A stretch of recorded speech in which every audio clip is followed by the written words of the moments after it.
വീട്ടിലെ വോട്ടുമായി ബന്ധപ്പെട്ട് കണ്ണൂരിൽ CPM-നെതിരെ വീണ്ടും പരാതിയുമായി UDF.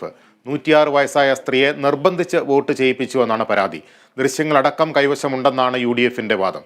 വിവരങ്ങളുമായി അമൽനാഥ് ചേരുന്നു. അമൽനാഥ്, ഏത് മേഖലയിലാണ് ഈ പരാതി ഉയർന്നത്? എന്തൊക്കെയാണ് ഇക്കാര്യത്തിലുള്ള ഒരു തുടർ നടപടികൾ?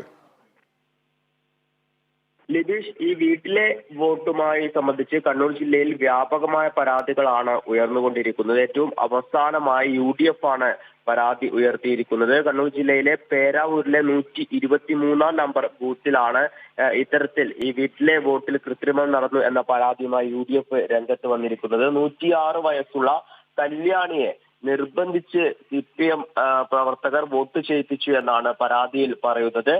തെളിവ് സഹിതം തങ്ങളുടെ കയ്യിലുണ്ട്. ഇത്തരത്തിൽ നിർബന്ധിച്ച് വോട്ട് ചെയ്യിപ്പിക്കുന്ന ദൃശ്യങ്ങളടക്കം കൈവശമുണ്ട് എന്നാണ് UDF-ന്റെ വാദം. CPM ബംഗ്ലാക്കുന്ന് ബ്രാഞ്ച് അംഗം ഷൈമയാണ് ഇത്തരത്തിൽ കല്യാണിയെ വോട്ട് ചെയ്യാൻ നിർബന്ധിച്ചത്. തിരഞ്ഞെടുപ്പ് ഉദ്യോഗസ്ഥരും ഇതിന് കൂട്ടുനിന്നു എന്നും ഈ പരാതിയിൽ സൂചിപ്പിക്കുന്നുണ്ട്. UDF നൽകിയ പരാതിക്ക് പുറമെ കല്യാണിയുടെ ചെറുമകളും പരാതി നൽകിയിട്ടുണ്ട്.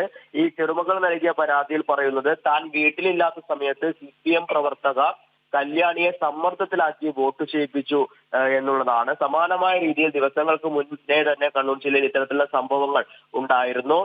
കാസർഗോഡ് ലോക്സഭാ മണ്ഡലത്തിൽ ഉൾപ്പെടുന്ന കല്യാശ്ശേരിയിൽ 92-കാരിയുടെ വോട്ട് CPM മുൻ ബ്രാഞ്ച് സെക്രട്ടറി ഗണേശൻ ചെയ്തു എന്ന രീതിയിലായിരുന്നു ഈ പരാതി ഉയർന്നത്. പോളിംഗ് ഉദ്യോഗസ്ഥർ സംഭവ സ്ഥലത്തുണ്ടായിരുന്നെങ്കിലും പോളിംഗ് ഉദ്യോഗസ്ഥർ ഈ ഗണേശൻ അത്തരത്തിൽ വോട്ട് ചെയ്യുന്നത് നോക്കി നിൽക്കുകയായിരുന്നു എന്നും പരാതിയിൽ പറയുന്നുണ്ട്. ഇതുമായി ബന്ധപ്പെട്ട് പോളിംഗ് ഉദ്യോഗസ്ഥർക്ക് സസ്പെൻഷനും ലഭിച്ചിരുന്നു. അതേസമയം തന്നെ LDF-ഉം ഇത്തരത്തിൽ പരാതി ഉയർത്തിയിരുന്നു. കണ്ണൂർ ജില്ലയിൽ തന്നെ K കമലാക്ഷി എന്ന ആളുടെ വോട്ട് V കമലാക്ഷി ചെയ്തു. ഇതിന് സഹായമായി BLO ഗീത എന്ന വ്യക്തി കൂട്ടുനിന്നു. UDF അനുഭാവിയായ BLOയെ കൂട്ടുപിടിച്ചാണ് UDF ഇത്തരത്തിൽ വോട്ടിൽ കൃത്രിമം കാട്ടിയത് എന്നായിരുന്നു ഈ പരാതിയിൽ പറയുന്നത്. ഇത്തരത്തിൽ ജില്ലയിലെ വിവിധ ഭാഗങ്ങളിൽ ഈ വീട്ടിലെ വോട്ടുമായി ബന്ധപ്പെട്ട് വലിയ രീതിയിലുള്ള പരാതികളാണ് നിലവിൽ ഉയർന്നുകൊണ്ടിരിക്കുന്നത്. ദിബീഷ്.